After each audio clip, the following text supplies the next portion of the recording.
नमस्कार, मैं समाज सेवी Soni Kumari ward number 62 Patna city की रहने वाली हूँ। इस महामारी का दूसरा चरण सरकार और हम सब लोगों के सहयोग से ढलान की ओर है और यही वक्त है जहाँ हम लोगों को कमज़ोर नहीं पड़ना है। यहाँ काफ़ी सूझबूझ और समझदारी से हम लोगों को काम लेना है ताकि हम लोग इस महामारी से बच सकें। क्योंकि पिछली बार सरकार के द्वारा जो लॉकडाउन लगाया गया था उसमें थोड़ा ढील देने के बाद हम लोग इतना लापरवाह हो गए थे कि जिसकी वजह से इस महामारी ने अपना ऐसा भयानक रूप धारण किया जिसका खामियाजा आज हम सब ने भुगता है। हम सब देख सकते हैं कि कितने घर बेसहारा हो गए हैं, कितने बच्चे अनाथ हो गए, कितनों का घर उजड़ गया। जिसके कमाने वाले मात्र एक सहारा थे वैसे वैसे घर उजड़ चुके हैं। तो हम तो यही कोशिश करेंगे कि हम सब मिलकर उनका दर्द अगर बांट सके तो बांटें और हम लोग अपनी सावधानी से अपने आप को सुरक्षित रख के एक दूसरे को भी सुरक्षित रख सकते हैं। जितना कि मतलब सरकार के द्वारा जो गाइडलाइन हम लोगों को मिला है उस गाइडलाइन का अगर हम पालन करते हैं, अगर उनके निर्देशों का सही से मतलब अनुसरण करते हैं तो हम इस महामारी पे जीत पा सकते हैं, जो कि कोई बड़ी बात नहीं है। जैसे सामाजिक दूरी बनाए रखना है, जहाँ बहुत सारे लोग इकट्ठा हैं वहाँ हम लोगों को भीड़ नहीं लगाना है। अगर किसी दुकान पे हम लोग सामान लेने जाते हैं तो वहाँ हम 2 गज की दूरी को बनाए रखेंगे। और अगर कोई सामान लाते हैं तो पहले हम लोग थोड़ा जो सामान सैनिटाइज करने लायक है उसको हम लोग सैनिटाइज करके उपयोग करेंगे। जिस साग सब्जियों को धोकर अपने मतलब किचन में ले जाएंगे। और जैसे बाहर से हम आते हैं तो अपना हाथ पैर धोना, हाथों को सैनिटाइज करना, इन सब तरीके से हम लोग अपनों को सुरक्षित रख सकते हैं। कभी भी हम लोग अगर बाहर निकले तो कभी लापरवाही नहीं बरतना है कि चलो बिना मास्क के चल गए। नहीं, मास्क अब हम लोगों के लिए एक मतलब वस्त्र की तरह हो गया है। अगर जिस तरह हम लोग अपने को वस्त्र से ढकते हैं उसी तरह हम लोग अपने मुंह और नाक को अपने मास्क से ढककर ही बाहर निकलेंगे। इस बात का हम लोग को बिल्कुल ध्यान रखना है, हमें लापरवाह नहीं होना है। क्योंकि ये लापरवाही हम लोगों के ऊपर कितनी भारी पड़ी है ये हम लोगों से अच्छा कोई नहीं जान सकता है। हम लोग क्या कहते हैं जब हमारे बच्चे बदमाशी करते हैं तो हम लोग बोलते हैं कि तुम्हें कोई समझदारी नहीं है, तुम इतनी बदमाशी क्यों करते हो, दिमाग नहीं है तुम्हारे पास।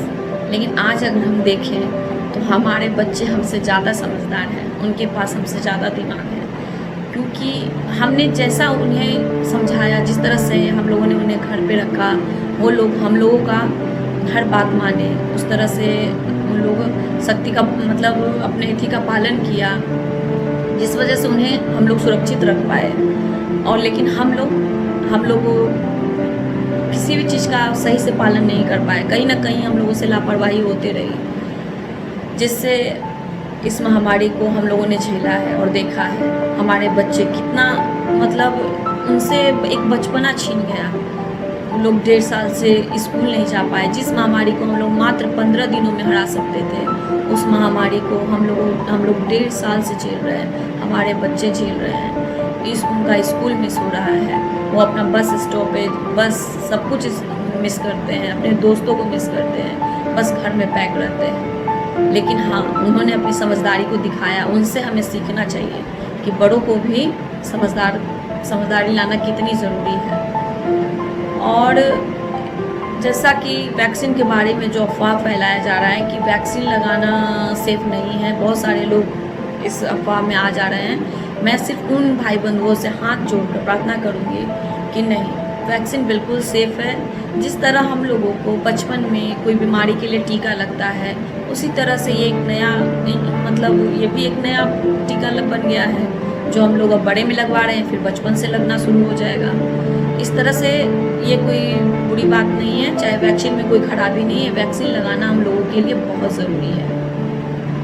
क्योंकि हम लोगों ने एक पक्षी और समुद्र की कहानी तो सुनी होगी। एक पक्षी का बच्चा समुद्र में निकल जाता है तो वो पक्षी अपने चोंच से पानी को बाहर फेंकती है ताकि पूरे पानी को हम सुखाकर अपने बच्चे को उससे हासिल कर ले, लेकिन हार नहीं मानती है। दूसरा पक्षी आता है तो बोलता है कि भाई ये क्या कर रहे हो तुम, ये इतना बड़ा समुद्र और तुम ये क्या कर रहे हो। तो बोलती है कि इस समुद्र ने मेरे बच्चे को निगल लिया है, तो मैं इसे सुखा कर रहूँगी। वो पक्षी बोलता है कि भाई ये समुद्र तो इतना गहरा है और इतना विशाल है, तुम इसे कैसे सुखा पाओगे, तुम्हारा पूरा जीवन खत्म हो जाएगा, फिर भी ये समुद्र नहीं सूख पाएगा। वो पक्षी बोलता है कि भाई देना है तो साथ दे, सलाह देने की ज़रूरत नहीं है। तो वो पक्षी भी उसका साथ देने लगता है। इस तरह करते करते हजारों पक्षी आते हैं और सभी एक दूसरे को यही बात बोलते हैं कि देना है तो साथ दे, सलाह देने की ज़रूरत नहीं है।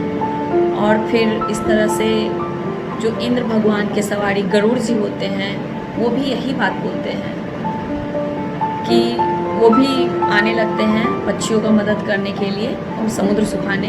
तो इंद्र भगवान बोलते हैं कि गरुड़ तुम कहाँ चल दिए। गरुड़ बोलते हैं कि भगवान उस पक्षियों का मदद करने जा रहे हैं, सो वो लोग संकट में हैं। इंद्र भगवान बोलते हैं कि गरुड़ तुम अगर चले जाओगे तो मेरा क्या होगा, मेरा काम कौन करेगा, और कहाँ उन पक्षियों से वो समुद्र सूखने वाला है जो तुम भी चल दिए। तो गरुड़ जी बोलते हैं प्रभु देना है तो साथ दे, सलाह देने की ज़रूरत नहीं है। इस तरह से इंद्र भगवान भी उन पक्षियों का साथ देने चल देते हैं और समुद्र को सुखाने चले जाते हैं। समुद्र यह देखकर डर जाता है कि खुद इंद्र जी आ रहे हैं, इंद्र भगवान आ रहे हैं हमें सुखाने के लिए, और डर से वो उस पक्षी का बच्चा वापस लौटा देता है। अंत में वो समुद्र हार जाता है। उसी तरह हमें जो गलत सलाह दे रहे हैं लोग, बस उनसे इतनी प्रार्थना है कि देना है तो साथ दे, लेकिन गलत सलाह ना दे, लोगों को नहीं भर पाए, क्योंकि लोगों की सुरक्षा, लोगों को सुरक्षित रखना एक तरह से भी समाज सेवा है और हम लोगों को मिलजुल कर एक दूसरे का सुरक्षा करनी चाहिए। क्योंकि अगर हम एक दूसरे को नहीं समझेंगे और एक दूसरे का मदद नहीं करेंगे तो इस पृथ्वी पे कुछ बच नहीं जाएगा। ये पृथ्वी ख़त्म होने के कगार पे चली जाएगी। आज ही कितनी दूरी बन चुकी है लोगों में, ये हम सब देख रहे हैं। एक अपनापन खत्म हो चुका है, एक सामाजिक दूरी बन चुकी है। लेकिन हम सबको अगर चाहें तो मिलकर इस दूरी को मिटा सकते हैं, एक दूसरे का मदद कर सकते हैं। इस संकट की घड़ी में जो लोगों ने अपनों को खोया है, उसके दर्द को, उसके जख्म को भरने में हम मदद कर सकते हैं। और बस यही हम कहेंगे कि हम लोगों को पूरे ईमानदारी से सुरक्षित रहना है और दूसरे का भी ध्यान रखना है और अपने बच्चों के बारे में सोचना है, क्योंकि हमारे देश का भविष्य हमारे बच्चे हैं जो आज संकट में हैं, उन्हें भी बचाना है। और मैं यही प्रार्थना करूँगी आप लोगों से कि अगर आप लोग से जितना हो सके एक दूसरे का साथ दें। और बस मैं इसी के साथ अपनी वाणी को विराम देती हूँ। जय हिंद, जय भारत।